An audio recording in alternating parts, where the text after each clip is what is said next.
কেন প্রদীপ্তা আদিবের সবচেয়ে প্রয়োজনীয় বস্তু? এত কেনর কোনো উত্তর প্রদীপ্তা খুঁজে পায় না। ও অনুভব করতে পারছে না কিছু। এতটা নিষ্প্রাণ নিজেকে কখনো লাগেনি যতটা আদিবের এক একটা কথা ওকে করে তোলে। প্রদীপ্তার মনে হলো ও মানুষটাই ভীষণ ভুল। এমন ভুলকে কেন শুদ্ধ চোখে দেখে আদিব? প্রদীপ্তা নিজের জীবনের 19টা বছর কাটিয়েছে অবহেলায়, লাঞ্ছনায়। ওর জীবনে এমন কোনো মুহূর্ত ছিল না যখন মানুষ ওর সাথে ভালো করে দুটো কথা বলতে এসেছে। অথচ সেই প্রদীপ্তা নাকি আদিবের কাছে ভীষণ গুরুত্বপূর্ণ। প্রদীপ্তার সান্নিধ্য নাকি আদিবের বড্ড প্রয়োজনীয়। প্রদীপ্তার শ্বাস আটকে আসার ন্যায় অনুভব হলো। ওর হৃৎপিণ্ড কেমন করে চলছে, রক্তকণিকারা শরীরে কেমন করে চলছে তাও বুঝতে পারে না। মস্তিষ্ক তখন সম্পূর্ণ অনুভূতি শূন্য। রুষার মুখশ্রীর অবস্থা বর্ণনা করার মতো নয়। ও হয়তো পৃথিবীর সবচেয়ে আশ্চর্যজনক জিনিসটা দেখছে, যা দেখার পর নিজের ভাবভঙ্গি হারিয়েছে, সঙ্গে হারিয়েছে ভাষা। আদৌ সব কিছু সত্যি নাকি ভ্রম, সেই বিভ্রান্তে আছেও। অথচ দেখো, আদিব সে আগের মতোই শান্ত। ছাড়ল না অবধি প্রদীপ্তার আঁচলটা। প্রদীপ্তা কাঁপা শ্বাস ফেলে, দেহটা ক্ষণে ক্ষণে কেঁপে উঠছে। ও নিজের মাঝে বিস্তার ঘটানো প্রশ্নদের গোলকধাঁধায় জঘন্যভাবে কাবু হয়ে পড়েছে। এত প্রশ্নের উত্তর খুঁজতে গিয়ে ও বেসামাল হয়ে পড়ছে। ছোট্ট মস্তিষ্কে এতটা চাপ সহ্য করা যাচ্ছে না। ও কাঁপা গলায় বলে, আপনি? আদিব সাবলীলভাবে বলে, আমি? প্রদীপ্তার কথাগুলো গুলিয়ে গেল।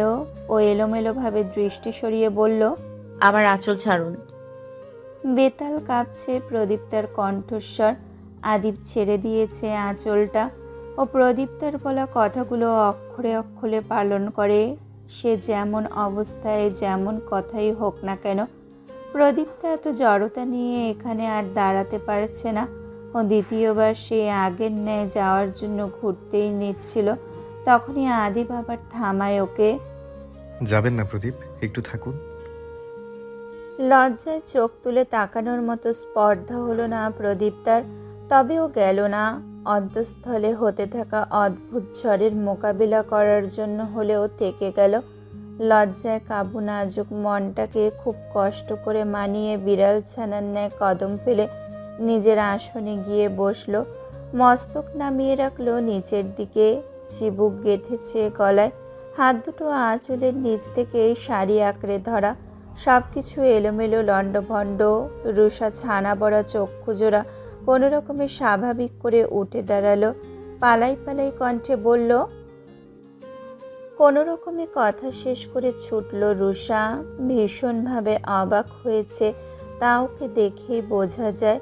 প্রদীপ তার চিৎকার করে বলতে ইচ্ছে করছিল, রুষা যেও না, কিন্তু ও বলতে পারেনি। সেই সৎসাহসটুকু ওর হয়নি। আপনি এত নার্ভাস কেন? আপনার কি মনে হচ্ছে আপনি রাইট নাও এক্সাম হলে আছেন? প্রদীপ তারও ঘাবড়ে যায়। ও কিছুক্ষণ নিশ্চুপ, অতঃপর মিনমিনে গলায় বলল, আমি ঘাবড়াচ্ছি না। আদিব কফিতে চুমুক দিয়েছে। দেখা গেল কফি মুখে দিতেই আবেশে চোখজোড়া বন্ধ করেও। প্রদীপটা আর চোখে দেখল সেই সুন্দর মুখটা। ওর নিজের হৃদস্পন্দনের মাত্রা যখন টের করতে পারল, তখনই চোখ সরালো। মুখ থেকে অনায়াসেই বেরিয়ে এলো, আপনাকে একটা কথা বলি? নমনীয় ওর কণ্ঠস্বর। আদিব চোখ মেলল, বাধ্যের ন্যায় বলল, অনুমতি আছে আপনার, হাজারটা বলুন। প্রদীপ্তার কেন যেন কথাটা পছন্দ হলো। ও নরম দৃষ্টে তাকালো, তবুও কোথাও একটা আড়াল করলো জড়তাখানি। প্রদীপ্তা আমতা আমতা করে বলল, আপনি আমাকে খারাপ ভাবছেন না, আপনি আমাকে খারাপ ভাববেন না। আদিব বলে, ভাববো না। প্রদীপ্তা মিনমিনে গলায় বলে, আপনার হয়তো খারাপ লাগতে পারে, আবার নাও লাগতে পারে, প্রথমেই দুঃখিত। প্রদীপ্তার জায়গায় অন্য কেউ থাকলে নিশ্চিত এত আনুষ্ঠানিকতা দেখানোর জন্য আদিবের কাছে ধমক খেত। আদিব বিরক্ত হয়ে যেত। তবেও প্রদীপ্তার বেলায় বিরক্ত বোধ করে না, বরং হাসে নিঃশব্দে, অপেক্ষা করে প্রদীপ্তার বলার। প্রদীপ্তা নিজেকে প্রস্তুত করলো, তবুও বলতে গিয়ে কথা জড়িয়ে গেল, আপনি আপনি না মানে প্রদীপ্তা অধৈর্য হয়ে থামল। আদিব বেশ আগ্রহ নিয়ে অপেক্ষায়। ওর চোখ দুটো প্রদীপ্তার নতজান মুখে আবদ্ধ হয়েছে তো হয়েছে। দেখার সুযোগ এলে আদিব প্রাণ ভরে দেখে নেয় প্রদীপ্তাকে, তবুও দেখার ইচ্ছা মেটে না, ফুরায় না ভালো লাগা। প্রদীপ্তা শুষ্ক ঢোক গিলে পুনরায় প্রস্তুতি গ্রহণ করলো। চোখ দুটো বন্ধ করে একদমে বলল, আপনি না খুব অদ্ভুত। গড়গড়িয়ে একদমই এইটুকু কথা বলা যেন প্রদীপ্তার কাছে ছিল একঝাঁক শত্রুপক্ষের সঙ্গে একা লড়াই করা। ও বলেও শান্ত হতে পারে না, বরং অস্থিরতা বাড়ে। আদিব এখন কি মনে করবে? কি আর মনে করবে? ওর নীরব হাসি আরও গাঢ় হয়েছে। কফি কাপটা পাশে রেখে হাতলে কোনোই ঠেকিয়ে কপালের একপাশে হাত রেখে সে তার মানুষটাকে দেখায় মগ্ন। হাসি মুখে আদিব স্বাভাবিকভাবে শুধায়, কেন এমন মনে হয়? প্রদীপ্তা জড়ানো গলায় মিনমিন করে বলল, বহু কারণ আছে, অসংজ্ঞায়িত। আদিব অধর কামড়ে হাসে। প্রদীপ্তা ফের বলে, আমার ফোনের প্রয়োজন ছিল না, আপনি অযথা কেন দিলেন? আদিব শান্ত গলায় শুধায়, আমি দিয়েছি? কোথাও নাম লেখা ছিল? গিফট ফ্রম তাশরিদ খান আদিব? চমকায় প্রদীপ্তা।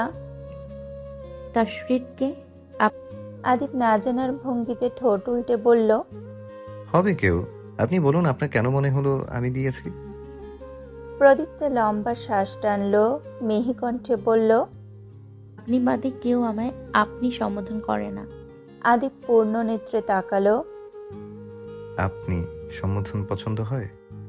প্রদীপ্তা কোমল চোখে আদিবের আটলান্টিক মহাসাগরের ন্যায় গভীর চক্ষু জোড়ায় তাকালো, জড়তাহীন বলল, আপনি করলে হয়। নিঃশব্দ হেসে ফেলে আদিব। প্রদীপ্তা মুগ্ধ হয়ে দেখল। ও বলল, আপনার হাতের লেখা খুব সুন্দর।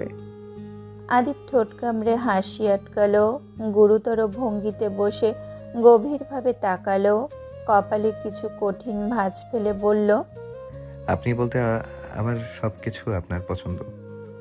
ভড়কে গেল প্রদীপ্তা। ও ব্যস্ত ভঙ্গিতে চোখ নামিয়ে নিল দ্রুত।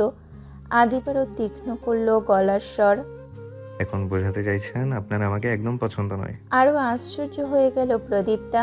ওর মুখটা কাদো কাদো দেখালো। কথার জালে আষ্টপৃষ্টে জড়িয়ে নিতে বেশ পটু আদিব। এই যে কথার জালে ফাঁসাচ্ছে প্রদীপ্তার মতো অবলা মেয়েটাকে। প্রদীপ্তা অপ্রসন্নতা নিয়ে নিম্ন গলায় বলল, আপনি আমাকে ঘাবড়ে দিচ্ছেন। শব্দ করে হেসে উঠল আদিব। মেয়েটাকে এমন সব পরিস্থিতিতে ফেলতে ওর ভালো লাগে। কেমন বাচ্চাদের মতো দেখায় মুখটা। আদিব প্রসঙ্গ পাল্টায়, ম্যাম আপনি কফিটা খুব ভালো বানান, অমৃত লাগে। প্রদীপ্তা চোখ জোড়া কিঞ্চিত বড় করে তাকালো, সচেতনভাবে চেয়ে সন্দিহান কণ্ঠে বলল, এত তেতো কফি কি করে খান? ভাবলেশহীনভাবে আদিব বলল, আপনি বানিয়ে দিলে মিঠা পানির মনে হয়, আর আপনি এক চুমুক খেয়ে দিলে মিষ্টির শিরার ন্যায় লাগে। অস্বাভাবিকভাবে বৃহদাকার ধারণ করলো প্রদীপ্তার নেত্রযুগল। ওর মুখশ্রী জুড়ে ভয়ঙ্কর রকমের বিস্ময় উপচে এলো। কিংকর্তব্য বিমূঢ় ভঙ্গিতে আদিবের দিকে তাকিয়ে রইল ও। আদিব বলল, প্রথম দিন যে চাটা খেলাম না, ওটা দারুণ ছিল।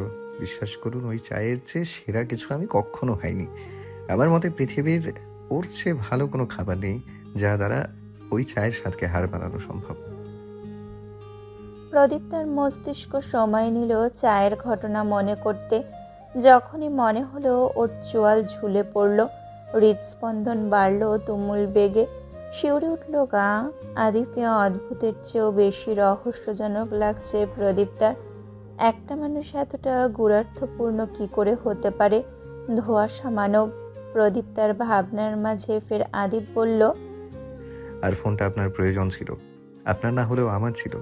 আশা করি সামনাসামনি কথা বলতে যতটা নার্ভাস ফিল করেন কলে ততটা হবে না। বড়সড় একটা ধাক্কা খেল প্রদীপ্তা। তার মানে ফোনটা ওর সাথে যোগাযোগ করার মাধ্যম হিসাবে দিয়েছে আদিব। কি সাংঘাতিক লোক! প্রদীপ্তা কথা বলার ভাষা হারিয়েছে। এত এত জটিলতা অভেদ্য করা ওর জন্য বড্ড দায়ের। তাই বলে সেই জটিলতার উত্তরগুলো এত আশ্চর্যপূর্ণ হতে হবে এতটা আশ্চর্য যে প্রদীপ্তা ভাষা হারিয়ে একদম বোবা বনে যাবে। ধ্যানমগ্ন প্রদীপ্তাকে আদুরে গলায় ডাকলো আদিব। সন্ধ্যা প্রদীপ। ভাবনায় ছেদ পড়তেই ছোট্ট করে জবাব দিল জি। আদিব বলে, ফুল পছন্দ হয়েছে? ধীরে মাথাটা উপর নিচ করে নাড়ল ও মুখে বলল জি।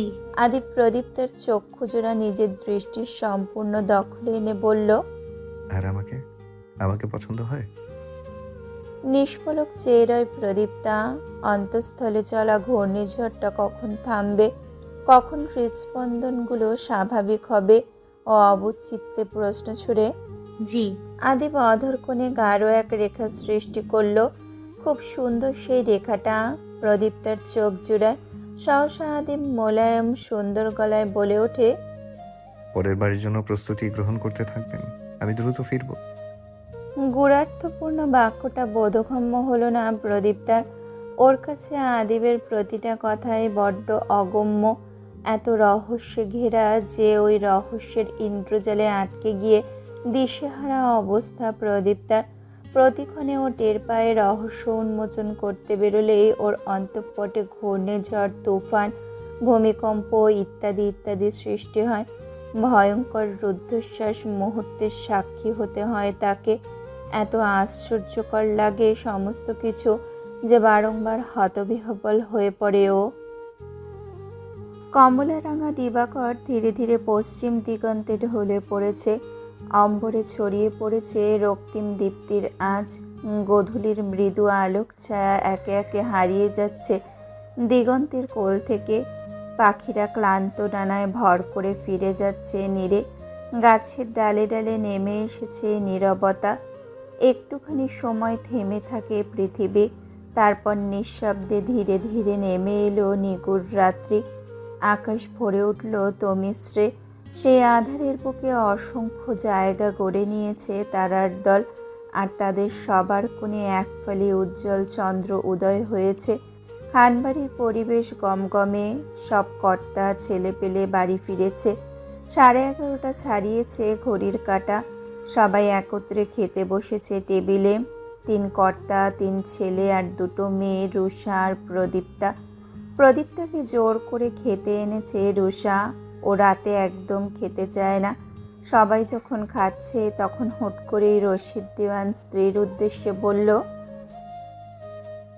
প্রভার জন্য একটা মোবাইল দরকার ছিল, বুঝলে? শত হোক বড় হয়েছে, কিছুদিন পর ভার্সিটি যাবে, ওর তো প্রয়োজন। কথাটা আমার মাথায়ই ছিল না, আদি মনে করিয়ে দিল। খাবার বাড়তে বাড়তে রুমকি বেগম আদিবের দিকে তাকালো। সব দিকে খেয়াল রাখতে জানে তার ছেলে। ভদ্র মহিলার ভালো লাগে বিষয়টা। ওদিকে কাব্য, সাদিদার, রুষাও খাবার ছেড়ে ভাইয়ের দিকে তাকায়। সবার চোখে সন্দিহান দৃষ্টি, অথচ আদিব একটা বারও তাকালো না। ও প্লেটের দিকে তাকিয়ে খাচ্ছে তো খাচ্ছে। রশিদ দেওয়ান ফের বললেন, তারপর আদি কি করেছে শোনো। আমি বললাম যে 2-1 দিনের মাঝে আমি কোনো এক ফাঁকে গিয়ে ফোন নিয়ে আসবো, কিন্তু ও আমাকে স্রেফ মানা করে দিল। বলল রুষাকে প্রথমে ফোনও দিয়েছে, তাই প্রভাকেও ওই দিবে। এটা কি হয় বলো ভাইজান? আপনিই বলুন এটা কেমন কথা? রুষা আর প্রভা। থামিয়ে দিলেন এহসান খান। বলা বাহুল্য, এহসান খান যদিও বা সম্পর্কে রশিদ দেওয়ানের স্ত্রীর বড় ভাই হয়, তবে এর আগের থেকে এহসান খান আর রশিদ দেওয়ান বন্ধু। সেই সুবাদে দুজনের মাঝে বাকিদের তুলনায় ভাব বেশি। এহসান খান বললেন, আহা রশিদ, এত কাহিনী কেন? রুষা যেমন আদির বোন, প্রভাও তো তাই। ওর বোনকে মোবাইল কিনে দিবে, এতে তোমার সমস্যাটা কোথায়? এমদাদ খান রুমকি বেগম সঙ্গে তালে তাল মেলালেন। এদিকে তৎক্ষণাৎ হাওয়া থেমে গিয়েছে আদিবের। তার চোখে মুখে ফুটে উঠেছে মারাত্মক গাম্ভীর্য। কথাটা শোনা মাত্র প্রদীপ্তাও চোখ তুলে তাকিয়েছিল আদিবের দিকে। আদিবের মুখের ভয়ঙ্কর অবস্থা দেখে ও দ্রুত চোখ সরিয়ে নিয়েছে। আদিব ভাতের থালাটা শক্ত হাতে ঠেলে দিয়ে উঠে দাঁড়ালো। খাবার ছেড়ে আদিবকে উঠে যেতে দেখে শাহানা বেগম ব্যস্ত কণ্ঠে বললেন, কি ব্যাপার আদি, খাবার ছেড়ে উঠে যাচ্ছিস কেন? বাবা খেয়ে উঠবি। কে শোনে কার কথা? ও কাউকে কিছু না বলেই হনহনিয়ে চলে গেল হাত ধুতে। প্রদীপ্তা, রুষা, সাদিদ, কাব্য হাঁ করে ওর চলে যাওয়ার দিকে তাকিয়ে থাকে। এক একটা কদম কি সাংঘাতিক ছিল। আদিবের ওজন যদি বাড়তি হতো তবে হয়তো মেঝে ভেঙে দুভাগ হয়ে যেত। এদিকে আদিবের অতর্কিত রাগের কারণ বুঝতে পেল না কেউই। শীতল বেগম অবাক সুরে বললেন, কি হলো ছেলেটার? হঠাৎ এমন করে চলে গেল কেন? একই কথা বলল শাহানা বেগম আর রশিদ দেওয়ানরাও। ওনাদেরকে সামলে নিল কাব্য ও বেশ স্বাভাবিক কণ্ঠে বলল, ভাইয়ের ইম্পর্টেন্ট কল অ্যাটেন্ড করতে হবে, তাই চলে গেছে। অত ভেবো না তোমরা। কাব্যের কক্ষে 3 ভাই বোনের ছোটখাটো একটা আলোচনা আসর বসেছে। খাটে পায়ের উপর পা তুলে শুয়ে আছে কাব্য। সাদিদ এক পা মেলে বসে আছে একটু দূরে। ডেস্কের উপরে উঠে বসে আছে রুষা। ওর হাতে পিনাট বাটারের কৌটা আর চামচ। ও খাচ্ছে আর ভাইদের সাথে কথা বলছে। অকস্মাৎ সেই কক্ষে প্রবেশ করে অনাকাঙ্ক্ষিত এক ব্যক্তি, যে ভুলেও ওই ঘরের দুয়ার মারায় না। সে সোজা এসে দাঁড়িয়েছে কক্ষের মাঝে। সাদিদ, কাব্য হাঁ করে একে অপরের দিকে তাকালো। রুষা চামচটা সবেই মুখে পুড়েছিল, ওভাবেই থেমে গেল আদিবকে দেখে। আদিব আশেপাশে চাওয়াচাওয়ি করে সাদিদের পাশে বসলো। কাব্য উঠে বসে, বিস্মিত কণ্ঠে বলে, ব্রো, তুই আমার ঘরে হঠাৎ ভুলে এলি? আদিব সে কথার জবাব দিল না, বরং রুষার দিকে তাকিয়ে অপ্রসন্ন কণ্ঠে বলল, ওর পরীক্ষা আর তোরা এখানে আড্ডা আসর বসিয়েছিস। রুষা তড়িঘড়ি করে বলল, কাল নববর্ষের ছুটি, পরীক্ষা নেই। আদিবও বলল, তাই পড়াশোনারও কোনো দরকার নেই। যেদিনেরটা সেদিন পড়েই ফিউচারে অ্যাডভোকেট হয়ে যাবি। চুপসে গেল রুষার মুখটা। ও তো বিকালে পড়েছে। আদিব তো দেখেওছে, তবুও এখনই সে ঠিক কথা শোনাচ্ছে। সাদিদ আরাম করে মেলে রাখা পাটা গুটিয়ে নিল, স্বাভাবিক গলায় বলল, কখন যাবে তুমি? আদিব নির্লিপ্ত কণ্ঠে জবাব দেয়, কখন গেলে তোদের সুবিধা হয়? সাদিদের দৃষ্টি মলিন হয়ে যায়, সঙ্গে কাব্য আর রুষারও। রুষার চোখ তো টলমলে। ভাই চলে যাবে বলে কথা। পুরুষ মানুষ কাঁদে না, এই জন্যই হয়তো কাব্য আর সাদিদের চোখ গড়িয়ে অশ্রু পড়ল না। আদিবের উপস্থিতিতে ওরা যেমন ভয়ে ভয়ে চলে, আদিবকে ওরা যতটা আতঙ্ক মনে করে তার চেয়ে বেশি চলে গেলে মিস করে। এই যে একটু আগে যে ওরা কথা বলছিল, তখন একজনও রোজকার ন্যায় হাসেনি। আদিব চলে যাওয়ার আগের 2 দিন ওদের এমন বিষণ্ণভাবেই কাটে। আর আদিব বলছে ও চলে গেলে ওদের সুবিধা হবে। সাদিদ মলিন কণ্ঠে বলে, আমি তো এমনি জিজ্ঞেস করেছি ভাইয়া। আদিব এই প্রসঙ্গে কোনো কথা বলে না। প্রসঙ্গ পাল্টে রুষার দিকে ইশারা করে বলে, ওকে দেখে রাখিস। রুষার টলমলে চোখ দুটো বেয়ে জল গড়িয়ে পড়েছে কথাটা শোনা মাত্রই। আদিবের কি এখন একটু হাসা উচিত বোনের কাণ্ড দেখে? আদিব চোখ সরিয়ে নিল, কাব্যর দিকে তাকিয়ে একটু শক্ত কণ্ঠে বলল, পৃথিলা নাকি মিথিলা সাদিদকে নিয়ে ওর বাড়ি যাবি? পারলে সায়ানকেও। অবশ্যই পুলিশের ইনফর্ম করা অবস্থায়। তারপর ওর বাবাকে বলে আসবি যা বলার। বিস্ময়ে চক্ষুজোড়া ছানা বড়া হলো কাব্যের। সাদিদ আর রুষাও খুব আশ্চর্য হলো। এই ধরনের ব্যাপারে আদিব কখনো কথা বলে না। কাব্যের প্রেমিকার বিয়ে হয়ে গেলেও আদিবের কিছু যায় আসে না, অথচ আজ সে আদিব এরূপ কথা বলছে। ব্যাপারটা অস্বাভাবিক সম্পূর্ণ। আদিব ফের স্বাভাবিক কণ্ঠে বলে, আর প্রদীপটাকে দেখে রাখবি। কোনো ফুলের টোকা কেন, ফুলের ছায়াও যেন না পড়ে ওর গায়ে। কাব্য হয়তো আগের বিস্ময়টুকুর প্রকোপে আদিবের কথাটা ঠিকঠাক শোনেনি, তাই তো অবুঝ গলায় শুধোয়, কাকে দেখে রাখবো? আদিব ভাবলেশীনভাবে একটা বজ্রপাত ঘটালো ওদের মাঝে। সেই বজ্রপাতের স্ফুলিঙ্গ জমিন নয়, বরং কাঁপিয়ে তুলল 3 জন ব্যক্তির গোটা শরীর। তোদের ভাবিকে, অর্থাৎ প্রভাকে। সঙ্গে সঙ্গে শোয়া থেকে লাফ দিয়ে উঠে যায় কাব্য। সাদিদ খাট থেকে উঠে দাঁড়ায় বিদ্যুতের গতিতে। রুষা ডেস্কের ওপর থেকে ধপাস করে পড়ল মেঝেতে। ছোটোখাটো নয়, বরং খুব বড় ধরনের বিস্ফোরণ ঘটল হয়তো ওদের মাঝে। আচ্ছা, ওদের মাথায় কি আকাশটা ভেঙে পড়ল, নাকি ওরা আকাশ থেকে জমিনে পড়ল? তিনজনই দেখলো ওদের পৃথিবী গোল গোল করে ঘুরছে। কানটা তবদা লাগার ন্যায় স্তব্ধ হয়ে গেছে। বিস্ময়ে চিৎকার করাটাও ভুলল ওরা। প্রত্যেকে হতবাক, হতবিহবল। সাদিদ ধীরে ধীরে হাতটা মুখে চেপে ধরল। রুষার চক্ষু জোড়া ইয়া বড় বড় হয়ে গেছে। ডেস্ক থেকে নিচে পড়ে কোমরে মারাত্মক চোট পেয়েছে, সেদিকে ওর ধ্যান নেই। কাব্য মাথা ঝাঁকাচ্ছে লাগাতার। অবিশ্বাস্য চাহনিতে আদিবের দিকে তাকিয়ে ওরা। আদেও ওদের কান ঠিক আছে, নাকি ওরা ভুলভাল শুনছে? ভৌ ভৌ করছে সাদিদের মাথা। রুষা হয়তো মূর্ছা যাবে। ওর চোখ দুটো নিভু নিভু করছে। কাব্য কম্পিত কণ্ঠে বলল, bro, are you kidding with us? Adib ঠোঁট বাঁকায়, ভ্রু কুচকে বলে, ডু ইউ থিঙ্ক আমার জোকার? ওরা বোকার মতো দ্রুত মাথা নাড়ল, অর্থাৎ না। ভাই বোনেদের আচরণে মনে মনে হাসল হয়তো আদিব। ও উঠল কক্ষত্যাগের উদ্দেশ্যে। তৎক্ষণাৎ পেছন থেকে ওর হাত দুটো শক্ত করে আঁকড়ে ধরল সাদিদ। ও বিস্মিত কণ্ঠে বলল, ভাইয়া কিভাবে সম্ভব এটা? আদিব আর চোখে তাকায়, চোখে মুখে কাঠিন্য ফুটিয়ে গম্ভীর কণ্ঠে বলল, এবার মার খাবি তোরা। ওরা ভয় পেল না কিঞ্চিত, বরং সাদিদ বড় ভাইয়ের হাত দুটো ছেড়ে কাঁধটা জড়িয়ে ধরল নির্দ্বিধায়। হুমড়ি খেয়ে বুকে ছুটে এলো রুষা। কাব্য সময় নিল, তবে ও এলো, জড়িয়ে ধরল আদিবকে। সাদিদ গমগমে গলায় বলল, আমি তোদের আগেই বলেছিলাম না, দেখলি আমার কথা সত্যি হয়েছে। কাব্য একই সুরে বলল, আমিও তো বলছিলাম দুজনকে একসাথে ভালো মানায়। আদিব ওদের কর্মকাণ্ডে এবার হেসে ফেলল নিঃশব্দে। তবুও নিজের মাঝে যথেষ্ট কঠোরতা ধরে রেখে বলল, তোরা এই ব্যাপারে বলা বলি করিস? থতমত খেল ওরা প্রত্যেকে। সাদিদ কণ্ঠ খাদে নামিয়ে বলল, না না ভাইয়া, একদমই না।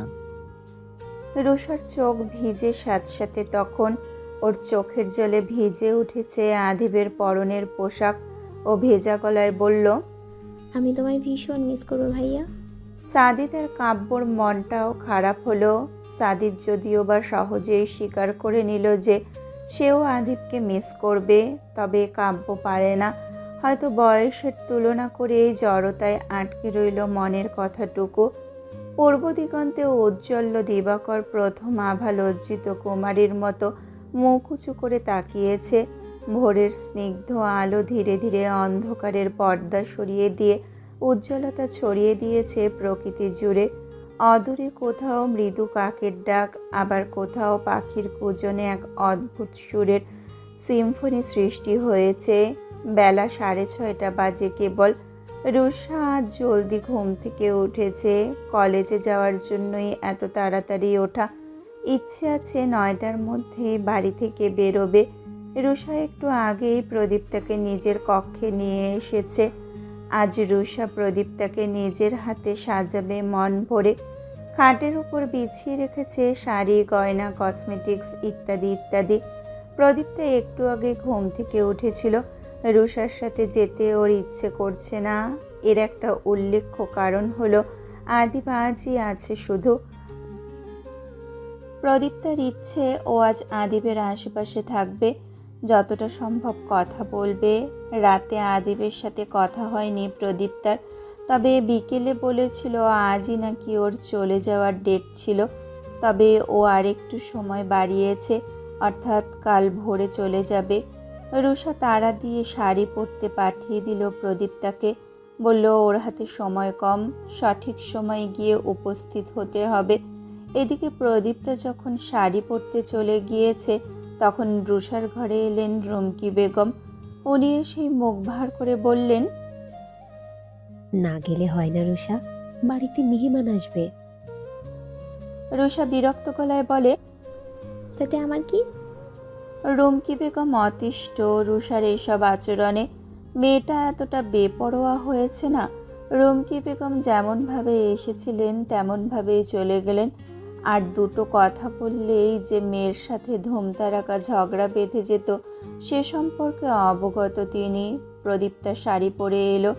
রুষা ওকে জোরপূর্বক বসিয়ে যত্ন করে সাজালো সময় নিয়ে। প্রদীপ্তা সাজগোজে অভ্যস্ত নয়, ও সাজসজ্জা করে না কখনো। প্রদীপ্তার বিরক্ত লাগছে মুখের ওপর এত কিছুর প্রলেপ দিতে। রুষাকে বারবার মানা করেও এসব থামানো যাচ্ছে না। রুষার যেহেতু সাজ জেগেছে, ও মেটাবে। প্রদীপ্তা হার মেনে চুপচাপ বসে রইল। রুষার হাতের কাজ শেষ হলো বেশ অনেকক্ষণ পর। ও প্রদীপ্তার চুলগুলো বেঁধে দিচ্ছে তখন। প্রদীপ্তা বলল, এত সাজগোজের কি দরকার রুষা? রুষা বলল, তোমাকে একা সাজাচ্ছি নাকি? আমিও তো সাজবো। প্রদীপ্তা ফের মুখে কুলু পাটে। রুষা পরিপূর্ণ করে প্রদীপ্তার সাজগোজ। নববর্ষ উপলক্ষে রুষা লাল পেরে সাদা শাড়ি পরিয়েছে প্রদীপ্তাকে। চোখ ভর্তি কাজল দিয়েছে, ঠোঁট রক্তরাঙা রঙে রাঙিয়েছে, গাল দুটো কৃত্রিম রঙে লালচে হয়ে আছে, কানে বড় টানাওয়ালা দুল, হাত ভর্তি লাল কাচের চুড়ির অবস্থান। সব মিলিয়ে অসম্ভব সুন্দর লাগছে ওকে। রুষা তো বারবার ওর পানেই চেয়ে থাকে আর প্রশংসা বানিয়ে আওড়ায়। প্রদীপ্তাও দর্পণে নিজের প্রতিবিম্ব দেখে আশ্চর্য। নিজেকে ভীষণ অন্যরকম রূপে খুঁজে পেয়েছে যেন। অবাক করা নিজেকে দেখে যাচ্ছে ও। এই প্রথমবার এসে প্রদীপ্তার হয়তো একটু মনে হলো না ও সুন্দর। রুষাও আস্তে ধীরে তৈরি হয়ে নিল। দুজনের তৈরি হতে হতে 9টা বেজে গেছে। রুষা ভেবেছিল হয়তো আরও দেরি হবে। প্রদীপ্তা নিপুণ হাতে তাড়াতাড়ি শাড়িটা পরিয়ে দিয়েছিল বিধায় জলদি হয়ে গেছে সবটা। দুজন মিলে নিচে এলো। যেহেতু আজ বাড়িতে মানুষজন আসবে সেই জন্য সবাই জলদি উঠে গেছে। তাছাড়া ইমদাদ খান, এহসান খান, রশিদ দেওয়ান দোকানের নতুন হালখাতা খুলবেন, ওনাদেরও বেরোতে হবে। সেই সুবাদে আজ সকাল সকাল খাবার টেবিলে বসেছেন ওনারা। রুষা মূলত বিদায় নিতেই ওখানে গেল। নিয়ত করেছে আজ নাস্তা বাইরেই করবে। দুটো মিষ্টি মেয়েকে একত্রে এমন সুন্দর রূপে দেখে হাতের কাজ থামে প্রত্যেকেরই। রুষাকে শাড়ি পরতে দেখা যায় খুব কম, আর প্রদীপ্তাকে তো ওনারা সাজতেই দেখেনি কখনো। দুজনের দিকে মুগ্ধ চোখে তাকিয়ে থাকেন সকলে। রশিদ দেওয়ান যে কি মায়া ভরা নেত্রে তাকিয়ে আছেন মেয়ের দিকে তা বিশ্লেষণ করার মতন নয়। রশিদ দেওয়ানের বুক ভরে ওঠে চাপা পীড়ায়। আচ্ছা, এখন কি ওনার উচিত নয় মেয়েকে কাছে টেনে বলা, আমার মাকে প্রচণ্ড সুন্দর লাগছে? তবে তিনি বলতে পারলেন না। 8-10টা বাবা মেয়ের মতো স্বাভাবিক একটা সম্পর্ক আদৌ হবে কিনা মানুষটা জানে না। উনি দৃষ্টি নত করে ভারী শ্বাস ফেললেন। অনুভব করলেন বুকে পিনপিনে ব্যথা। শীতল বেগম মার্শাল্লাহ বলতে বলতে এগোলেন রুষা আর প্রদীপ্তার কাছে। উনি বললেন, প্রভাকে সঙ্গে নিবি বললি না তোরা রুষা? রুষা একগাল হেসে বলল, মাকে বলেছিলাম। তাছাড়া দেখো আপুকে কেমন সুন্দর লাগছে। শীতল বেগম প্রদীপ্তার দিকে তাকিয়ে চোখ জুড়ান। প্রদীপ্তার চোখের কোণ থেকে মিছে মিছে কাজল আঙুলে লাগিয়ে কানের পিছনে ঠেকালেন, নজর কাটালেন। কি সুন্দর লাগছে প্রভা, মা আমার পরী লাগছে। জবাবে নম্র স্বরে ধন্যবাদ জানালো প্রদীপ্তা। শাহানা বেগমও ততক্ষণে কাছে এসেছেন। উনি এসে কড়া গলায় রুষাকে বলল, ওকে নিয়ে বাইরে বেরোবার দরকার নেই রুষা। রুষা কপালে ভাঁজ ফেলল। ছোট ছোট চোখে শাহানা বেগমের দিকে তাকালো। অতর্কিত কথার অর্থ বুঝতে পারল না বিধায় বিরক্ত হয়ে বলল, কেন নিয়ে যাব না? ভাবলেশীনভাবে শাহানা বেগম বললেন, নজর লাগবে। হেসে উঠল খাবার ঘরে উপস্থিত প্রত্যেকে। ইমদাদ খান, এহসান খান অবধি বাদ রইলেন না। ওনারাও হাসলেন শব্দ করে। রশিদ দেওয়ানের মুখেও ক্ষীণ হাসি দেখা দিয়েছে। প্রদীপ্তা নীরবে রশিদ দেওয়ানের পানে তাকায়। মলিনর মুখশ্রী। রশিদ দেওয়ানের হাস্যোজ্জ্বল মুখটা ওর ভালো লাগলো দেখতে। অথচ যখনই রশিদ দেওয়ান এদিকে তাকালেন ও তড়িঘড়ি করে নজর সরিয়ে নেয়। মনে বিশাল এক অভিমানের শৈলী গড়েছে বলে কথা। 19টা বছরে তিলে তিলে হওয়া শৈল। পেছন থেকে এসে এহসান খান বললেন। খেয়ে যাবে না তোমরা? রুষা বলল, না, বাইরে থেকে খাবো। অতঃপর রুষা বেরিয়ে গেল প্রদীপ্তাকে নিয়ে। প্রদীপ্তা যখন বাড়ি থেকে বেরিয়ে যাবে তখন পিছন ফিরে তাকিয়েছিল, এই আশায় যে পিছু ঘুরলে হয়তো কাঙ্ক্ষিত একজনের সাথে দেখা হয়ে যাবে, কিন্তু তা হয়নি। আদিপ হয়তো ঘুম থেকেই ওঠেনি, নয়তো জেগেছে কিন্তু ঘরে আছে, ফোনে ব্যস্ত। এসব ভাবতে ভাবতে রিকশায় উঠল ওরা। রুষা রোজ গাড়ি করে চলাফেরা করলেও আজ যেতে চাইল না। ড্রাইভার জোর করলো এমদাদ খানদের কথা ভেবে। তবে রুষা সাফ সাফ জানিয়ে দিয়েছে ওরা যে রিকশা করেই যেতে হবে। রিকশা চলছে শহরের পাকা রাস্তায়। শহরের পরিবেশ উপভোগ করছে প্রদীপ্তা। আশেপাশে আজ অনেক অনেক শাড়ি পাঞ্জাবি পরা ছেলে মেয়ে দেখা গেল। নববর্ষ উপলক্ষেই সকলের বেশভূষা আজ এরূপ। শহরের মানুষজন যদিও বা শহরের হট্টগোলীয় পরিবেশে অতিষ্ঠ থাকে সর্বদা, তবে গ্রাম থেকে উঠে আসা প্রদীপ্তা এসব খুব উপভোগ করলো। যেতে যেতে হঠাৎ করে রুষা বলল, জানো আপু, আমরা কলেজে যাচ্ছি না। আশেপাশের পরিবেশ থেকে নজর সরালো প্রদীপ্তা। শান্ত লোচনে রুষার পানে চাইল। রুষা নরম গলায় বলল, তোমাকে নিয়ে এমন একটা জায়গায় যাচ্ছি যা শুনলে তুমি মনে মনে আমার ওপর রাগ করবে, খুব খারাপ ভাববে আমাকে। তবে তোমাকে নিয়ে আসাটা জরুরি ছিল। তুমি থাকলে বাড়ির কেউ কোনো প্রকার সন্দেহ করবে না। প্রদীপ্তা এবার একটু চিন্তিত হয়। ওর আদলে ফুটে ওঠে প্রশ্নবোধক চিহ্ন। ও বেশ কৌতূহল নিয়ে শুধায়, আমরা কোথায় যাচ্ছি? রুষা ছটপট উত্তর দিল, কাজী অফিস।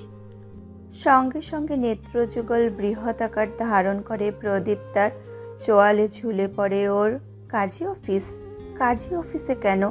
রুষা কি পালিয়ে? না, এসব কি করে সম্ভব? প্রদীপ্তার মাথায় বাজ পড়েছে। অজস্র প্রশ্নরা এসে উকি দিচ্ছে। আতঙ্ক ছড়িয়ে পড়েছে রন্ধ্রে রন্ধ্রে। তীর তীর করে কাঁপে প্রদীপ্তার ওষ্ঠাধর। কাজী অফিস? কাজী অফিস কেন? রুষা হেসে ফেলল চমৎকার ভঙ্গিতে। প্রদীপ্তার ভয়ে আত্মারাম শুকিয়ে একটুখানি হয়ে গেছে। আর রুষা হাসছে। ব্যাপারটা প্রদীপ্তার ভালো লাগলো না। ওর শঙ্কা সত্যি হলে অনেক কিছু খারাপ হবে, অনেক খারাপ। রুষা প্রদীপ্তার আতঙ্কিত মুখটার দিকে তাকিয়ে ঠোঁটে ঠোঁট চেপে হাসি আটকায়। আলতো করে প্রদীপ্তার গাল টেনে দিয়ে বলে, আমার বিয়ে না আপু, সানিয়ার কথা বলেছিলাম না, ওর বিয়ে। ওরা পালিয়ে বিয়ে করছে। বাড়ি থেকে জানলে আমাকে কখনই আসতে দিত না, আর আমাকে ছাড়া ও বিয়েও করতো না। তাই কাউকে বলিনি। তুমি সঙ্গে এসেছো বিধায় এত প্রশ্নের মুখোমুখি হতে হবে না, বরং ওনারা নিশ্চিন্তে থাকবে। প্রদীপ্তার আতঙ্কটুকু নিভে গেল। তবুও কোথাও একটা ভয় রয়েই গেল। যদি বাড়ির কেউ পরবর্তীতে জেনে যায় তাহলে তো রুষা বকা খাবে। আদিপ জানলে তো কথাই নেই, মারও খেতে পারে। প্রদীপ্তার গলা শুকিয়ে কান ও শুষ্ক ঢোক গিলে গলা ভেজালো। তাকিয়ে রইল অন্যদিকে। রিকশা গন্তব্যে এসে হাজির হলো আরও অনেক সময় পর। রুষা ভাড়া মিটিয়ে প্রদীপ্তাকে নিয়ে ভেতরে প্রবেশ করলো। ওখানে আগে থেকেই উপস্থিত ছিল রুষার বাদবাকি বন্ধুরা। রুষাকে দেখা মাত্রই সবাই একসাথে বলে উঠল, তোর এতক্ষণ লাগলো আসতে? কতক্ষণ ধরে অপেক্ষা করছি আমরা। রুষা ব্যগ্র কণ্ঠে বলল, খুবই দুঃখিত, আমার বাড়ি থেকে এই জায়গাটা বেশি দূর, আমার ধারণার বাহিরে দূর, তাই সময় লেগেছে। ওরা যদিও বা রুষার কথা শুনলো তবে বলল না কিছু, কারণ ওদের সবার দৃষ্টি তখন প্রদীপ্তার দিকে। ভীষণ কৌতূহল প্রত্যেকটা ছেলেমেয়ের চোখে। প্রদীপ্তার অস্বস্তি হয় এতগুলো ছেলে মেয়েকে নিজের দিকে এভাবে তাকিয়ে থাকতে দেখে। রুষার বন্ধুদের মাঝে 3 জন ছেলে 4 জন মেয়ে। প্রত্যেকটা মেয়েই রুষা আর প্রদীপ্তার মতো শাড়ি পরেছে। একটা মেয়ে শুধু ব্যতিক্রম। ওর অঙ্গে জড়ানো মেরুন রঙের শাড়ি। সাদা পাঞ্জাবি পরিহিত ছেলেগুলোর মাঝে একজন শুধু পরেছে কালো। প্রদীপ্তা বুঝে নিল এই ব্যতিক্রম মানুষ দুটোই বর আর কনে। প্রদীপ্তা মস্তক নত নামিয়ে চুপচাপ দাঁড়িয়ে আছে। সহসা রিয়াদ নামে একটা ছেলে রুষাকে কৌতূহলী কণ্ঠে বলে উঠল, এটাই তোর বোন রুষা? রুষা উপর নিচ মাথা নাড়ায়। মেরুন রঙের শাড়ি পরা মেয়েটা প্রদীপ্তার সামনে এসে দাঁড়ায়। সানিহা মিষ্টি হেসে বলল, কেমন আছো আপু? জানো, তোমার কথা রুষার কাছে অনেক শুনেছি। সৌজন্যতাপূর্ণ দৃষ্টে প্রদীপ্তা মেয়েটার দিকে তাকালো। প্রত্যেকটা মেয়েই দেখতে রূপসী, সবাই যেন সবার থেকে এক ধাপ করে এগিয়ে। প্রদীপ্তার ওদের দেখতে ভালো লাগছে, তবে ছেলেগুলোর উপস্থিতি খারাপ লাগছে, অস্বস্তিকর লাগছে। রুষা হাসি মুখে ওদের তাড়া দিল জলদি বিয়ের কাজ সম্পন্ন করতে। কাজী কাগজপত্র ঠিকঠাক করায় ব্যস্ত। সাফায়েত রুষার পাশে এসে দাঁড়ালো। তখন মিহি কণ্ঠে বলল, তোর বোন কি সিনিয়র? রুষা তীক্ষ্ণ নজরে সাফায়েতের দিকে তাকালো, বলল, এক ক্লাস সঙ্গে বুকড। সাফায়েত কপালে ভাঁজ ফেলে বলল, বয়ফ্রেন্ড আছে? রুষা ছোট করে জানালো, না। সাফায়েত চোখ দুটো বড় বড় করে বলে, তবে কি ম্যারিড? রুষা জোরে জোরে মাথা ঝাঁকায়, মুখে বলে, এমন কিছুই। বিবাহের পাল্লা শুরু হয়। সবগুলো ছেলে মেয়ে গোল করে সানিয়া আর মুইতকে ঘিরে দাঁড়িয়ে আছে। প্রদীপ্তা একটু দূরে ওদের চেয়ে ও পূর্ণ দৃষ্টে দেখছে। সবার মুখে দুর্দান্ত হাসির রেখা। হৈ হৈ করছে রিয়াদ আর সাফায়েত। রুষা, তায়েব, মালিহাও ভীষণ খুশি মনে দাঁড়িয়ে আছে। সানিহা কাগজে সই করছে। সানিহার রেজিস্ট্রি পেপারে সাইন করার দৃশ্যটুকু প্রদীপ্তাকে ভেতর থেকে জমিয়ে দেয়। ঠান্ডা হয়ে আসে ওর হাত পা। ওর বিশ্বাসই হচ্ছে না ছেলে মেয়ে দুটো বাবা মা ছাড়া বা কোনো বড় কাউকে ছাড়া নিজেরা বিয়ে করে নিচ্ছে। রুষার মতো বয়সী ছেলেমেয়েরা ওদের বিয়ে দিচ্ছে। প্রদীপ্তার চিন্তায় মরিয়া। যদি এই খবর বাড়িতে যায় তাহলে রুষার খবর আছে। প্রদীপ্তার সবার কথা ছেড়ে আজ শুধু আদিবের কথা স্মরণ হচ্ছে। উনি জানলে মেরে ফেলবে। ও মাথা নামিয়ে দীর্ঘশ্বাস ফেলল। বিয়ে শেষ হয়। রিয়াদ মিষ্টি খাওয়ায় প্রত্যেককে। যখন মিষ্টির বাক্সটা নিয়ে প্রদীপ্তার কাছে আসে তখন প্রদীপ্তা একটু গুটিয়ে নেয় নিজেকে। ছেলেদের উপস্থিতি ওর জন্য আতঙ্ক বলা চলে। রিয়াদ একগাল হেসে বলে, 1 বছরের সিনিয়র আপু, আমরা কিন্তু এজের দিক দিয়ে সমান, বরং আমি আপনার চেয়ে বড় হব। And you know what is doesn't matter in love. Riyad দুষ্টু কণ্ঠে কথাগুলো বলে মিটিমিটি হাসছে। প্রদীপ্তার চক্ষু বড় বড় হয়ে গেছে রীতিমতো। কান দুটো রিরি করছে। ভয় কাঁপছে অন্তঃস্থল। ওকে এমনভাবে কেউ কখনো বলেনি, কেউ না। প্রদীপ্তা শুষ্ক ঢোক গিলল, চেপে গেল একটু পেছনে। রিয়াদ হো হো করে হাসে, বলে, মজা করেছি আপু, নিন মিষ্টি মুখ করুন। প্রদীপ্তা বাক্স থেকে মিষ্টি বের করার জন্য হাতটা তুলল না। দৃষ্টি নামিয়ে মিহি কণ্ঠে বলল, আমি খাবো না। রিয়াদ হাসতে হাসতেই বলে, মজা করেছি আপু, সিরিয়াসলি বলিনি। তবুও নিল না প্রদীপ্তা। চোখ তুলে চাইল না একটাবারের জন্য। ওর মন রুষাকে খুঁজছে। ও রুষাকে কাছে চাইছে আপাতত। তবে রুষা তো সানিহার সঙ্গে ব্যস্ত। রিয়াদ প্রদীপ্তাকে মিষ্টি নিতে না দেখে রুষাকে হাসকি স্বরে ডাকে, আপনি খেতে পারেন। রুষা, তোর বোন আমার কথায় চটে গেছে, মিষ্টি নিচ্ছে না, তুই এসে খাইয়ে দিয়ে যা। রুষা রাগি রাগি ভাব নিয়ে রিয়াদের দিকে তাকালো, গম্ভীর কণ্ঠে বলল, তুই আপুর কাছ থেকে সরে আই বাদর, আপুর দিকে ভুলেও তাকাবি না। হাসাহাসির একটা রোল পড়ে যায় সারা কাজী অফিস জুড়ে। সব ঝামেলা শেষ করে ওরা কাজী অফিস থেকে বেরোলো। সবাই এখন রেস্টুরেন্টে যাবে। সকালে কেউ খেয়ে আসেনি, সবাই না খাওয়া। আশেপাশের কোনো রেস্টুরেন্টে না গিয়ে একটু দূরের কোথাও যাওয়ার কথা জানায় সানিয়ার সদ্য হওয়া হাজব্যান্ড মঈদ। সবাই সেই উদ্দেশ্যেই রিকশায় উঠে রওনা দেয়। রাস্তায় যাওয়ার পথে হঠাৎ করেই নিজেদের রিকশা থামালো রুষা। প্রদীপ্তাকে নিয়ে নামলো একটা ফুলের দোকানে। রুষা ফুল কিনবে। আসার সময় তাড়াহুড়োর চক্করে কেনা হয়নি।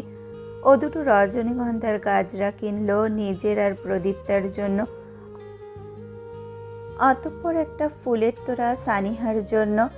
দাম মিটিয়ে যখনই ও পিছু ফিরল অমনি ওর চক্ষুজোড়া থমকে যায়। চেহারার রং পাল্টে যায় অনাকাঙ্ক্ষিত এক ব্যক্তিকে নিজের খুব কাছে দেখে। আজ এই মুহূর্তে দাঁড়িয়ে এই মানুষটা এখানে থাকতে পারে তা রুষার কল্পনার বাইরে ছিল। রুষা কপালে ভাঁজ ফেলে দুকদম পেছাতে গিয়ে অনুভব করে সামনের মানুষটার শক্ত হাতের থাবা নিজের কবজিতে।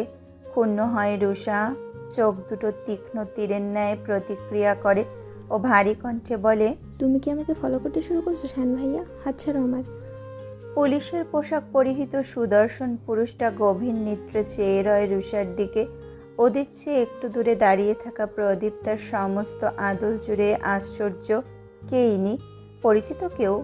সায়নের মুখশ্রীতে লেপ্টে আছে গাম্ভীর্য ও কঠোর কণ্ঠে শুধায়, বাড়ি কোথায় তোমার? আর তুমি এসেছো কোথায়? এত দূরে আসার কারণ?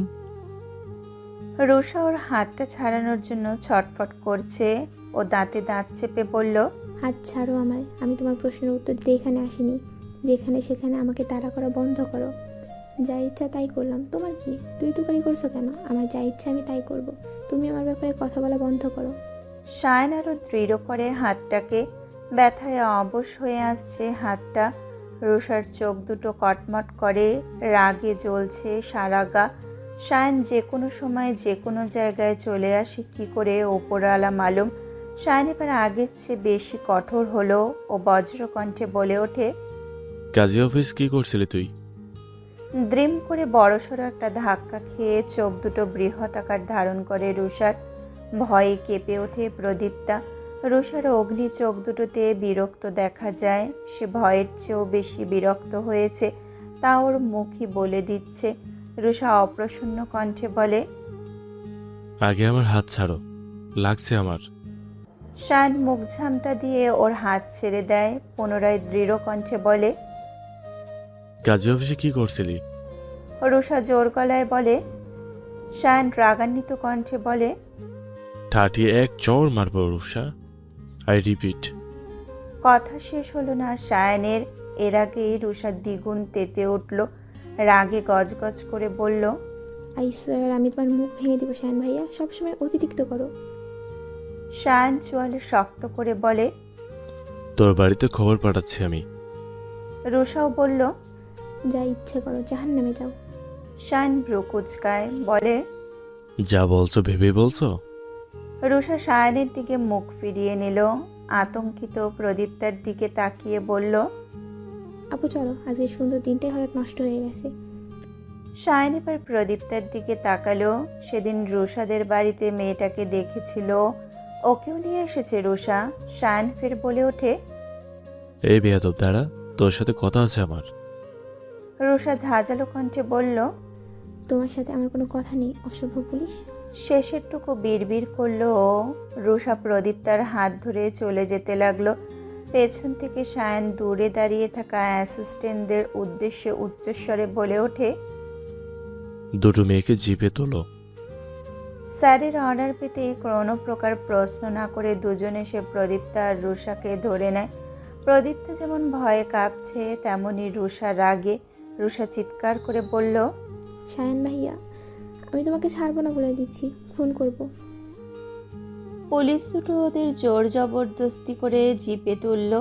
রুষার ইচ্ছে করছে শায়নের নাক বরাবর একটা ঘুষি মারতে, কিংবা ওকে রাস্তায় ফেলে ইচ্ছে মতো কিল ঘুষি মারতে।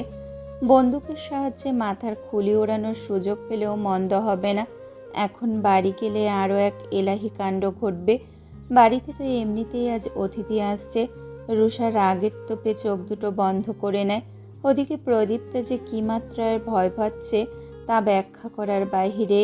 এই প্রথমবার এমন ঘটনার সাক্ষী হতে হলো ওকে। শায়ন উঠে বসলো রুষাদের সাথে। অ্যাসিস্ট্যান্ট দুজন সামনে বসলো। শায়ন এসে রুষাকে বলল, কাল নাগিনে কোথাকার, কালো চোখের রং পাল্টে যে কোনো সময় যে কোনো রং এ পরিণত করে ফেলিস। নীল কালারের চোখে তোকে কেমন ভূতের মতো লাগছে। রুষা সেই যে রাগে চোখ দুটো বন্ধ করেছে আর খুলল না, প্রতিবাদ করল না মুখে। তবে পায়ের উঁচু জুতো দ্বারা চেপে ধরতে বাদ রাখল না শায়নের পা। বুট পরিহিত শায়ান অধর বাঁকালো। ভূমধ্য সাগরের ন্যায় অম্বরখানায় কালো মেঘেরা হানা দিয়েছে। অদূর হতে ভেসে আসছে মেঘের গর্জন। শুষ্ক ধরণীতে যদিও বর্ষণধারা নেমে আসেনি, তবে খুব শীঘ্রই আসবে। হয়তো প্রকৃতির এই পরিবর্তন পহেলা বৈশাখের সূচনা জানান দিচ্ছে কালবৈশাখী খুব শীঘ্রই আসছে। খানবাড়ির শক্ত ধাতুর তৈরি সুন্দর নকশা করা প্রবেশদ্বারের প্রান্তে এসে থামল পুলিশের জিপ। দারোয়ান মেরুদণ্ড সোজা করে দাঁড়ায়, বোঝার চেষ্টা করে কে এসেছে। শায়ানের ইচ্ছে নেই বাড়ির ভেতরে জিপ নিয়ে প্রবেশ করার, তাই বাড়ির বাইরেই থামিয়ে দিতে বলেছে। জিপ থেকে নেমে এলো, পিছু পিছু এলো রুষা, আর গুটিসুটি মেরে থাকা প্রদীপ্তাও। ওর আদলের রং ফ্যাকাশে। পরবর্তীতে কি হবে এই চিন্তায় মাথা ছিঁড়ে যাচ্ছে যেন, অথচ রুষার মাঝে চিন্তা নেই, আছে এক ঝাঁক রাগ আর বিরক্তি। দারোয়ান রুষাদের দেখে গেট খুলে দিতেই গটগট করে ভেতরে চলে গেল রুষা। প্রদীপ্তা প্রচণ্ড ভয়ে আস্তে ধীরে হেঁটে এলো। 3 তলা বিশিষ্ট বিশাল অট্টালিকার দোতলার নকশাটা প্রচণ্ড সুন্দর। বাড়ির সামনের দিকে মুখ করা দেওয়ালটা সম্পূর্ণ বারান্দা বিশিষ্ট। লোহার রেলিং নয়, বরং স্বচ্ছ কাচের দ্বারা আটকানো চারপাশ। সেই বারান্দা হতে সতর্ক নেত্রে কেউ একজন পুলিশের জিপটার দিকেই চেয়েছিল। আচানক আগন্তুকের সতর্ক চাহনি বিস্ময়ে রূপান্তরিত হয়। আশ্চর্যভাবে হৃদস্পন্দন বাড়ে ওনার। এতটা বিস্ময় হতে হয়তো তাকে এর আগে দেখা যায়নি। আগন্তুকের আশপাশ ঘোলাটে হয়ে গেছে। ওনার দৃষ্টি শুধুমাত্র স্বচ্ছ আছে একটা জিনিসই, একজন নারী। লাল পেরে সাদা শাড়ি পরিহিত একজন অতি বিস্ময়কর নারী। ক্ষণিকের ব্যবধানে মোহে ডুবে যায় ও। দূর থেকেও লক্ষ্য করা যায় সেই ভয়ঙ্কর নারীটি চোখ রাঙিয়েছে কালো কাজলে। আগন্তুক হতভম্ব। কি সাংঘাতিক! ওই দুটো বস্তুকে কি কাজল কালো আঁখি বলা যায় আদতেও? এই যে আগন্তুকের হৃৎপিণ্ডটা বাইরে বেরোনোর জন্য উন্মাদ হয়ে গেছে, গ্রীবার মধ্যভাগে চিনচিনে পীড়া অনুভব করা যাচ্ছে, এগুলো কেন হচ্ছে? এই রূপে তো শুধু মুগ্ধ হওয়ার কথা ছিল, অথচ মোহের পাশাপাশি ওই সৌন্দর্যের অনলে দগ্ধ হচ্ছে আগন্তুক। উনি নিজের বুকের উপরে হাত চেপে ধরেন, নিষ্পলক চোখে অস্পষ্ট কণ্ঠে আওড়ায়, প্রিয়তমা, আপনার সৌন্দর্যে আমি বিনাশ হচ্ছি। টের পাচ্ছি আমার ধ্বংস অনিবার্য। আপনার দুটো নয়ন সাধারণ কিছু নয়, ওগুলো আমায় মারার যন্ত্র। আপনার অগ্নি নীলা রূপের ধাঁচ সম্পূর্ণ বশীকরণের মন্ত্র। রহম করুন প্রিয়। বর্ষার ঘরে প্রবেশ করেই অবাক প্রদীপ্তা। অনেক অনেক নতুন মুখ এসে হাজির হয়েছে বাড়িতে। সবাই প্রদীপ্তার অপরিচিত। মিরান সাহেব, তার স্ত্রী, তার বোন রোকসানা বেগম, কবিতা বেগম সহ আরও অনেকে এসেছে। রুমকি বেগমের ছোট বোনের পরিবারও এসেছে। আগেরবার ব্যস্ততার জন্য রোকসানা বেগম, কবিতা বেগমের ছেলেমেয়েরা কেউ আসেনি, তবে আজ এসেছে। রুমকি বেগমের ছোট বোন সেজুতির পরিবারটাও খুব বড়। এত এত মানুষের মাঝে প্রদীপ্তা ঘাবড়ে যায়। তার চেয়েও বেশি ভয় হয় যদি এই মুহূর্তে শায়ান সব কথা তুলে, তখন কি হবে তা ভেবে। প্রদীপ্তা মাথা নিচু করে সিঁড়ির দিকে পা এগোয়। বসার ঘরের প্রত্যেকের নজর তখন ওর ওপর। প্রদীপ্তা অনুভব করে অস্বস্তি বোধ করলো, তাই পায়ের গতি বাড়ালো। অকস্মাৎ পিছু ডাকে থেমে যায় প্রদীপ্তার পথযুগল। এই মেয়ে, দাঁড়াও তো। প্রদীপ্তা ধীরে সুস্থে ঘুরে দাঁড়ালো। শীতল বেগমের বয়সী এক ভদ্রমহিলা ওকে ডাকছে। প্রদীপ্তা ওই মুখ এর আগে কখনো দেখেনি। ও মনে মনে ভেবে নেয় উনি রুমকি বেগমের ছোট বোন। ভদ্রমহিলা হাসি মুখে কাছে ডাকলো প্রদীপ্তাকে। প্রদীপ্তা 2 হাত একত্রে গুটিয়ে ছোট ছোট কদম ফেলে এগোয় ওদিকে। প্রত্যেকটা মানুষ ওর দিকে তাকিয়ে আছে। একটা ছোট্ট ছেলে মেয়ে অবধি বাদ নেই। রোকসানা বেগম, রোদেলা বেগম ওর দিকে তাকিয়েও আজ কিছু বলল না। আগের দিন সামান্য কথার জন্য আদিব একটু বেশি অপমান করেছিল কিনা। প্রদীপ্তা শুষ্ক ঢোক গিলল। সে যদি কোমল কণ্ঠে শুধায়, তোমার নাম কি? প্রদীপ্তা নম্র স্বরে মিহি গলায় উত্তর দিতেই যাচ্ছিল, এর আগেই বসার ঘরে ঝংকার তুলে রুষার বজ্রকণ্ঠ উপরতলায় দাঁড়িয়ে ব্যস্ত কণ্ঠে ডাকছে, প্রভাবু, জলদি উপরে আসো, খুব আর্জেন্ট। প্রদীপ্তা উপরতলায় রুষার দিকে তাকালো। নীরব মুখের আড়ালে চিন্তার রেশ পড়ল ওর মাঝে।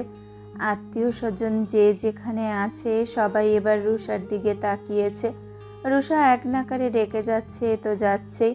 ওর ডাক শুনে প্রত্যেকেই উদ্বিগ্ন হলো, প্রশ্ন ছুড়ল। কি হয়েছে রুষা? রুষা তাদের উত্তর দেয় না, ও শুধু প্রদীপ্তাকে ডেকেই যায়। প্রদীপ্তার এখানে দাঁড়ায় না, ও ত্রস্ত পায়ে এগোয়। পাশে বসে থাকা ছেলে মেয়েগুলো ভীষণ কৌতূহল নেত্রে প্রদীপ্তাকে দেখল। একজন আরেকজনকে প্রশ্ন ছুড়ল। ওকে, মা বলেছিল শীতল আন্টির মেয়ে এসেছে, ওই হবে হয়তো। সিঁড়ি পেয়ে চটজলদি উঠে রুষার কাছে এলো প্রদীপ্তা। রুষা হাঁপাচ্ছে, চোখ মুখে সেই একই বিভৎস অবস্থা। প্রদীপ্তা উদ্বিগ্ন কণ্ঠে বলে, কি হয়েছে রুষা, কেউ কিছু বলেছে? রুষা এক পলক নিচের দিকে তাকালো। ওর সরাসরি চোখাচোখি হলো সায়ানের সাথে। সায়ান বুকে হাত ভাঁজ করে কপাল খাত করে রুষার দিকে তাকিয়ে আছে। রুষা বিরক্ত মুখে দৃষ্টি ফেরায়। প্রদীপ্তাকে নিয়ে ওখান থেকে একটু সরে এসে দাঁড়ায়। প্রদীপ্তা তখনও খুব কৌতূহলী। সায়ান তো ওর পিছু পিছু এলো, তবে কিভাবে বাড়ির লোক ওসব ব্যাপার জানতে পারে প্রদীপ্তার মাথায় আসছে না। ও দ্বিতীয়বার একই প্রশ্ন করতে যাচ্ছিল, তার আগে এই রুষা তপ্ত গলায় বলে ওঠে, আপু ভাইয়া। প্রদীপ্তা গুরুতর ভঙ্গিতে তাকায়। রুষা শুষ্ক ঢোক গিলে বলে, বড় ভাইয়া মরে যাচ্ছে। প্রদীপ্তার গা শিউরে ওঠে। ও বৃহৎ লোচনে রুষার পানে চায়। রুষা তড়িঘড়ি করে ফের বলে, না মানে যে কোনো মুহূর্তে হার্ট অ্যাটাক করবে, আপাতত হার্টবিট মিস হয়ে গেছে। প্রদীপ্তা কথার আগাগোড়া স্পষ্টভাবে বুঝতে পারছে না। ও ব্যগ্র গলায় বলল, রুষা তুমি কি বলছো? আমি কিছু বুঝতে পারছি না। রুষা এবার একটু শান্ত ভাবানে নিজের মাঝে। ও তপ্ত শ্বাস ফেলে স্বাভাবিক গলায় বলে, ভাইয়া ডেকেছে তোমায়, দ্রুত আসো। প্রদীপ্তার উদ্বিগ্ন দৃষ্টিও নরম হয়ে আসে। ও শান্ত লোচনে চেয়ে থাকে রুষার পানে। আদিপ এখনো ডাকছে না কেন? রুষা তাড়া দিল ওকে। ভাইয়া ডেকেছে আপু, ইমার্জেন্সি কেস, জলদি আসো। রুষা এক প্রকার ঠেলে দিল প্রদীপ্তাকে। প্রদীপ্তা হতভম্ব রুষার কাণ্ডে, তবুও নিজেকে স্বাভাবিক রেখে এগুলো আদিবের কক্ষের দিকে। রুষা অনেকটা প্রদীপ্তার সাথে সে সহসা থেমে গেল, বলল, তুমি যাও, আমি পরে যাব। প্রদীপ্তা কথা বাড়ায় না। ও চুপচাপ ভাবলেশীনভাবে এসে দাঁড়ায় আদিবের কক্ষের প্রবেশদ্বারের সামনে। এবেলায় সে প্রদীপ্তার একটু সংকোচ হয়। আজ দ্বিতীয়বারের জন্য আদিবের দরজার কাছে এসে দাঁড়িয়েছে ও। এই মানুষটার সব কিছুই প্রদীপ্তার অদ্ভুত লাগে। এই যেমন এখানে আসতেই ও অনুভব করে ওর হৃদস্পন্দন বেড়ে গেছে। এমনভাবে হঠাৎ হঠাৎ হৃদস্পন্দন বেড়ে যাওয়া কি একটা সুস্থ মানুষের লক্ষণ হতে পারে? প্রদীপ্তার মনে হলো ও অস্বাভাবিক প্রাণী। প্রদীপ্তার ভাবনায় ভাটা পড়ে আদিবের সুন্দর গলার ধূর্ত কণ্ঠস্বরে, দ্রুত আসুন। প্রদীপ্তা হাঁ হয়ে যায়। দরজা তো ভেড়ানো, তাহলে আদিব ওকে দেখলো কিভাবে? মনের কোণে দলা পাকা প্রশ্নটা অযত্নে মনের মাটিতে পুঁতে দিয়ে দরজা ঠেলে ভেতরে প্রবেশ করে ও। ক্ষুদ্র পায়ে বাচ্চাদের মতো এসে দাঁড়ায়। আজ আর নীল রঙের বাতি জ্বলছে না ঘরে, আজ সবটা ফকফকে। আদিবের ঘরের বারান্দা জানালা সব খোলা। বাইরে থেকে এলোমেলো হাওয়ায় সে কক্ষের পর্দাগুলোকে উড়িয়ে দিচ্ছে। প্রদীপ্তা দেখে আদিব পরনের ট্রাউজারের পকেটে হাত দিয়ে জানালার বাইরে চেয়ে দাঁড়িয়ে আছে। মৃদু বাতাসে উঠছে ওর মসৃণ চুলগুলো। প্রদীপ্তার আদিবের চুলগুলো ভালো লাগে। সেদিন গ্রামে যাওয়ার সময় হাইওয়েতে উঠে নিজের পাশে জানালা খুলে দিয়েছিল আদিব। প্রদীপ্তা তখন সূক্ষ্ম নেত্রে দেখেছে আদিবকে। এলোপাথারি হাওয়ার তালে বেতাল উঠতে থাকা আদিবের চুলগুলো ওর হৃদয় কেটেছিল হঠাৎ করে। প্রদীপ্তা প্রস্তুতি নেয় আদিবকে ডাকার। হুট করে আপনি আমাকে ডেকেছেন কথাটা জিজ্ঞেস করলে কেমন লাগে ব্যাপারটা? সব কিছুর একটা ভদ্রতা থাকা উচিত। তবে প্রদীপ্তা দ্বিধায় পড়ে। তখন যখনও আদিবকে ডাকতে যাবে, কি বলে ডাকবে তাকে? আদিব ভাইয়া, বড় ভাইয়া? আদিব কথাটা শুনে চটে যাবে। তার সম্পর্কে অধিক জ্ঞাত প্রদীপ্তা। অন্তত ভাইয়া সম্বোধন তো করাই যাবে না। প্রদীপ্তা বিভ্রান্তিতে পড়ে ও অন্যত্র উপায় খুঁজে না পেয়ে গলা ঝাড়ল। আদিব তবুও পেছন ফিরে চাইল না। এমন না যে আদিব শুনতে পায়নি, সে তো প্রদীপ্তার নিঃশব্দে চলমান শ্বাসটাও অনুভব করতে পারে। আর এটুকু পারবে না? ও তো শুধু প্রদীপ্তার কণ্ঠস্বর শোনার অপেক্ষায় আছে। প্রদীপ্তা সন্তর্পণে তপ্ত শ্বাস ফেলে মিষ্টি কণ্ঠে ডাকে, আপনি আমায় ডেকেছেন? আদিব পিছু ফিরে তৎক্ষণাৎ পূর্ণ নেত্রে তাকায় তার প্রিয় নারীর পানে। গভীর জলাধির চেয়েও দৃঢ় দৃষ্টিতে তাকিয়েছে ও। আদিবের ওইটুকু দৃষ্টি যথেষ্ট প্রদীপ্তার অন্তঃপটে ঘূর্ণিঝড় তুলতে। অথচ ও জানেই না ওর ভেতরকার তাণ্ডবের চেয়ে তার সামনের মানুষটার ভেতরকার অবস্থা বেশি খারাপ। অন্তর বিধ্বংসী রূপ ধারণ করেছে আদিবের। প্রেয়সীর এমন মাতালিয়া রূপে আদিব নিজেকে সম্পূর্ণ সঁপে দিতে চায়।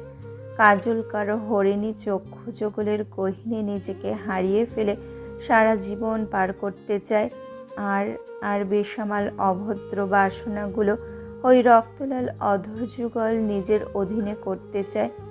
এত চাওয়া পাওয়া, ইচ্ছে আকাঙ্ক্ষা থেকে নিজেকে সংযত রেখে যথেষ্ট শান্তভাবে দাঁড়িয়ে আছে আদিব। এটা কি তার মহৎ গুণ নয়? নিশ্চয়ই আদিব যথেষ্ট নিখুঁত একজন মানুষ। যথেষ্ট। আদিব এগোয় প্রদীপ্তার দিকে। প্রদীপ্তা নিষ্পলক চেয়ে থাকে। আদিব আরও এগোয়। এগোতে এগোতে এসে দাঁড়ায় প্রদীপ্তার চেয়ে এক হাত দূরত্ব রেখে। প্রদীপ্তার শুষ্ক ঢোক গিলল, হাত দুটো মুষ্টিবদ্ধ করে নিল সন্তর্পণে। পলক ফেলার আগেই ওর কর্ণকুহরে প্রবেশ করে আদিবের আদুরে কণ্ঠস্বর, আপনাকে চোখ ধাঁধানো সুন্দর দেখাচ্ছে প্রদীপ। প্রদীপ্তা নীরব নেত্রে তাকিয়ে থাকে নিষ্পলক। এই যে সকালে এত মানুষের কাছ থেকে এত প্রশংসা পেল, তখন ওর এত দারুণ অনুভূতি হয়নি, এখন হচ্ছে। প্রদীপ্তা কাল সারা রাত ভেবেছে আদিফকে নিয়ে। ওর ছোট্ট মস্তিষ্ক একটা ব্যাপার বেশ ভালোভাবে ধরে নিয়েছে যে এই সমস্ত অনুভূতি উপন্যাস পড়ার ফল। ও আদিবকে সেই সকল লেখকদের মহৎ সৃষ্টিদের সাথে গুলিয়ে নিয়েছে। হঠাৎ করে এমনভাবে মানুষটাকে ওসব চরিত্রের সাথে মিলিয়ে নেওয়ার ব্যাপারটা কাকতালীয়। প্রদীপ্তা সেদিন রাত থেকে আদিবকে মাথায় নিয়ে বসে আছে। যেদিনও আদিবকে সমুদ্রের সৈনিকের পোশাকে দেখেছিল, ওর অজ্ঞাত শঙ্কা জানান দেয় এর পরিণাম যে কোনো কিছু হতে পারে। অথচ বিবেকের চেয়ে আপাতত আবেগটা ওর কাছে বেশি প্রাধান্য পাচ্ছে। আদিব কণ্ঠস্বর তীক্ষ্ণ করে পুনরায় বলে, আপনি কি খুনি হবেন বলে সিদ্ধান্ত নিয়ে নিয়েছেন? পল্লব চাপটায় প্রদীপ্তা অবুঝ ভঙ্গিতে তাকিয়ে রয় আদিবের দিকে। আশ্চর্য হয়েছে ও। খুনি কেন হতে যাবে? আদিব কি জানে না প্রদীপ্তা অল্প কিছুতেই ঘাবড়ে যায়? সেখানে খুন কি করে করবে? ও বাচ্চা সুলভ কণ্ঠে শুধায়, খুনি কি করে হব? আদিব মোহাবিষ্ট কণ্ঠে বলে, আমায় মেরে হবেন। প্রদীপ্তার হৃদয় মাঝারে লণ্ঠন জ্বলে ওঠে। ও অস্বাভাবিকভাবে চোখ দুটো স্থির করে রাখে আদিবের বাদামি রঙের মনির গহীনে। আদিবেতে আর একটু ঘোরে হারায় নিজেকে। ও মৃদু স্বরে বলে, আপনার চোখের গভীর দৃষ্টি সত্যি একদিন আমায় মেরে ফেলবে প্রদীপ্তা। খুব সুন্দরভাবে খুন করবেন আপনি আমায়। প্রদীপ্তার মেরুদণ্ড সোজা হয়ে যায়। ওর রন্ধ্রে রন্ধ্রে ছড়িয়ে পড়ে মিষ্টি অনুভূতিরা। ওর শরীরের নানান কোষে শিরা উপশিরায় চলে অদ্ভুত শিহরণ। আদিব ফের বলে, আপনার বিধ্বংসী রূপের কাছে নিজেকে শান্ত রাখতে আমার কষ্ট হচ্ছে প্রদীপ্তা। প্রদীপ্তার অন্তরে কালবৈশাখী ঝড় ওঠে। সঙ্গে বাইরেও এলোপাথারি হাওয়ারা এসে তাণ্ডব চালায় সারা কক্ষে। এবড়ো থেবড়ো করে দিয়ে যায় দুটো মানবীর অন্তঃস্থল। এলোমেলোভাবে উড়ছে প্রদীপ্তার চুলগুলো। আদিবের কাছে এই মুহূর্তে প্রদীপ্তাকে বড্ড আকর্ষণীয় তবুও নিষিদ্ধ এক বস্তু লাগছে। সহসা আদিবের নজরে খুব ক্ষুদ্র একটা জিনিস ধরা দেয়। ও গভীরভাবে সেই বস্তুর পানে চায়। বলে, প্রদীপ, আমি আপনাকে একটু ছুঁলে কি আপনার খারাপ লাগবে? প্রদীপ্তের চোখজোড়া বৃত্তাকার দেখতে হয়। তটস্থ হয়ে চেপে যায় হৃদয়। ওকে আতঙ্কিত দেখালো। আদিব নরম গলায় বলল, দুঃখিত, তবে আপনার চোখের নিচে আমি ছোট একটা পাপড়ি দেখতে পাচ্ছি। এটা আনতে গেলে আপনাকে সামান্য ছোঁয়া প্রয়োজন। অতি ক্ষুদ্রতম জিনিসটা বিনা স্পর্শে আনা আমার জন্য অসম্ভব। প্রদীপ্ত শুষ্ক ঢোক গিলল। এত কিছু কি করে ক্যালকুলেশন করে মানুষটা প্রদীপ্ত বুঝতে ব্যর্থ। আদিপের এক এক কর্মকাণ্ড কথাবার্তা প্রদীপ্তাকে নানান ভাবনার ঘোরে ফেলে দিতে পটু। ওর ভাবনার মাঝে আদিপ নরম গলায় বলল, সব মৌনতা সম্মতির লক্ষণ হয় না প্রদীপ, কিছু মৌনতা বিরক্তির হয়। আপনি কি বিরক্ত? প্রদীপ্ত দ্রুত মাথা নাড়ে, মিহি কণ্ঠে বলে, না তো। আদিপ সচেতন কণ্ঠে বলে, তবে চাইছেন আমি কাজটা করি? লজ্জায় কাবু হয়ে পড়েছে প্রদীপ্তা। লাল কৃত্রিম আভার আড়ালে নাকের ডগাটায় রক্ত জমেছে, গাল দুটো তপ্ত হয়ে উঠেছে। আদিবের সামান্য স্পর্শ মানেই ভয়ঙ্কর কিছু। ও মাথাটা আস্তে করে নিচে নামিয়ে নিল, অতঃপর নিম্ন কণ্ঠে জড়তা নিয়ে বলল,